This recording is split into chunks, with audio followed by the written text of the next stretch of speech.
नमस्कार, मैं अंजना और आप देख रहे हैं कर्म कसौटी न्यूज। आइए रुक करते हैं आज की बड़ी खबर पर। संसद तक उठाई जाएगी जिले की बेटी की आवाज, यूपी फेडरेशन के अधिकारी जातिवाद में फंसे। जनपद बिजनौर नगीना सांसद चंद्रशेखर आजाद ने बिजनौर के भागूवाला के समीप करौली की रहने वाली प्रतिभावान खिलाड़ी नेहा दक्ष को यहां लोनीवीर निरीक्षण भवन में सम्मानित किया। सांसद चंद्रशेखर आजाद ने कहा कि यूपी फेडरेशन के अधिकारी जातिवाद में फंसे हैं। कबड्डी खिलाड़ी नेहा दक्ष को प्रदेश की टीम में खेलने का मौका नहीं दिया और तो और तेहरान में हुई छठी एशियन चैंपियनशिप में स्वर्ण पदक जीत कर लाने पर उसे अभी तक सम्मान देने का काम भी नहीं किया। वह इस मुद्दे को सड़क से लेकर संसद तक जाएंगे। वह इस मुद्दे यूपी के मुख्यमंत्री और खेल मंत्री तक प्रधानमंत्री और केंद्रीय खेल मंत्री को पत्र भी लिखेंगे। जोर से बोलना बेटा। बताया, आप अपने संघर्ष की कहानी बताओ, कब से आप गेम खेलते हैं, कैसे? नहीं सर, 2019 से मैं ट्रेनिंग कर रही हूँ। पहले मैंने बिजनौर में ट्रेनिंग की है। 2 साल लगातार मैंने घर से भी डेली अप डाउन 60 किलोमीटर मैंने घर से डेली अप डाउन किया है। वो टाइम ऐसा था कि कोई सपोर्ट नहीं था, कुछ नहीं था, कोई फैसिलिटी नहीं थी, आना जाना और खुद से मेहनत करना। फिर धीरे धीरे उधर वही चलता रहा। फिर मामा जी ने मेरे को इधर रूम दिलाया बिजनौर में मैंने रह कर के प्रैक्टिस की। फिर साई में हुआ मेरा इधर से, तो फिर उधर मुझे ट्रेनिंग करने का मौका मिला। सन 2021 में मैं साई में गई, गुजरात हॉस्टल। फिर उधर काफ़ी इंजरी हुई, सब कुछ हुआ। फिर घर से भी सपोर्ट मिला बहुत ज़्यादा कि बेटा नहीं तू करेगी। कभी नी इंजरी, कभी एंकल इंजरी, कुछ ना कुछ साथ में लगा रहता था। कभी बीमार हो गई तो कभी परफॉर्मेंस का मौका नहीं मिला। सन 2023 में मुझे जूनियर नेशनल मिला है साई से। मैंने स्पोर्ट्स अथॉरिटी इंडिया से खेला, जो मेरा गोल्ड आया। और फिर उसके बाद सन 2023 में मेरा ऑल इंडिया यूनिवर्सिटी में गोल्ड आया। फिर सन 2024 में भी मेरा गोल्ड आया। और अभी मैंने ईरान तेहरान में जो 6 एशियन चैम्पियनशिप हुई है 4 से 8 तारीख को, तो उसमें मैंने इंडिया टीम को रिप्रेजेंट किया और उसमें मेरा गोल्ड मेडल आया। तो मुझे आज प्राउड है कि हाँ, मैंने अपने देश का नाम रोशन किया है। और मैं चाहती हूँ कि मैं अभी वर्ल्ड कप का कैंप लगने वाला, मैं फिर से इंडिया टीम को रिप्रेजेंट करूँ और मैं फिर से गोल्ड लाऊँ। तो मुझे इसलिए अपने इधर सपोर्ट की बहुत ज़्यादा ज़रूरत है। जब तक मेरे साथ कोई नहीं होगा तो मैं ऐसे नहीं कर पाऊँगी।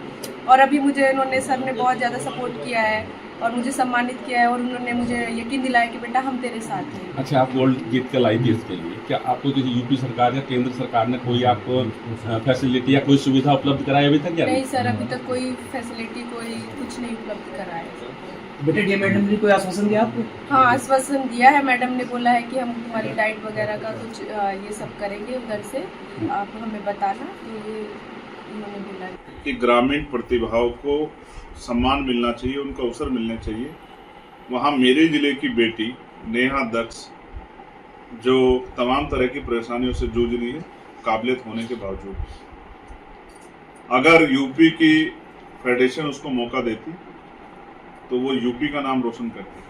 हालांकि वो बेटी तो वो कहीं से भी खेलने की रहेगी मेरे ज़िले बिजनौर और यूपी की ही, लेकिन यूपी फेडरेशन के अधिकारियों की लापरवाही, उनकी गैर जिम्मेदारी और उनका ना जाने ग्रामीण क्षेत्र की वजह से या पिछड़े वर्ग के होने की वजह से जिस तरह से उसको हमेशा निराशा का सामना करना पड़ा, ये चिंताजनक है। जब ये मामला मेरे संज्ञान में आया और मैंने उसको सुना तो मुझे बड़ी तकलीफ हुई कि सरकार बातें तो बहुत अच्छी करती है लेकिन सरकार का जमीनी सच कुछ और है। मैंने उसको विश्वास दिलाया है, यहाँ के अपने ज़िले के क्रीड़ा अधिकारी से, अपने ज़िले के जिलाधिकारी से बात की है। उनसे भी ये मैंने अपील की है कि वो उसकी डाइट हो या उसके आने जाने का ट्रैवल हो या उसको एक तरह का मिनिमम सपोर्ट जो है वो डिस्ट्रिक्ट की तरफ से भी, जिससे ग्रामीण प्रतिभाओं को अवसर मिले। साथ साथ जब कल हाउस चलेगा तो मैं स्पोर्ट मिनिस्टर से मिलूंगा, मैं स्टेट स्पोर्ट मिनिस्टर को भी, चीफ मिनिस्टर को भी लेटर लिखूंगा, मैं सेंटर के स्पोर्ट मिनिस्टर और प्राइम मिनिस्टर को भी लेटर लिखूंगा। क्योंकि अगर मैं आज अपनी छोटी बहन के साथ नहीं खड़ा होता तो ये मेरे लिए पीड़ादायक। मैं उसके साथ खड़ा और मैं चाहता हूँ कि एक दिन वो इंटरनेशनल खेले, नेशनल खेले, ओलंपिक खेले और देश का नाम रोशन करे, हमारे ज़िले का नाम रोशन करे। जब मेडल आ जाता है तब तो सब साथ आ जाते हैं, तब तो सब सम्मान करते हैं, सम्मान राशि मिलती है। लेकिन आज जब उस संघर्ष के दौर में, जब उसे मेरी, हमारी सरकार की, हमारे एडमिनिस्ट्रेशन की जरूरत है, तब उसको दूर दूर तक कोई नहीं दिखाई दे रहा। ये निराशाजनक है। मैं सरकार से भी, आपके माध्यम से मुख्यमंत्री जी से भी, प्रधानमंत्री से मांग करूंगा, अपने स्पोर्ट्स मिनिस्टर से भी, कि अगर सिर्फ उसका अपराध ये है कि वो पिछड़ी जाति में जन्मी है, तो मैं इसको अपराध नहीं मानता।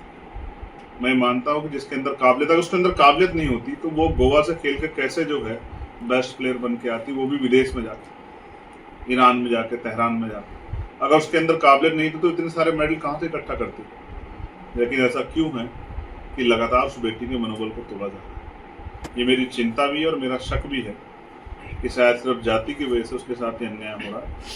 मैं फिर पुनः सरकार से, डबल इंजन की सरकार से मांग करता हूं कि उस बेटी का मनोबल बढ़ाएं। जो सम्मान इसका बैठता है इंटरनेशनल मेडल लाने पर, वो सम्मान आर्थिक तौर पर भी उसको दे, उसको प्राप्त कराए, जिससे कि वो मुख्य धारा में आके अपने प्रदेश का और देश का नाम रोशन कर सके, अपने क्षेत्र का नाम रोशन कर सके। अब तक के लिए बस इतना ही। फिर मिलते हैं एक ऐसी ही बड़ी खबर के साथ। तब तक के लिए नमस्कार और देखते रहिए कर्म कसौटी न्यूज।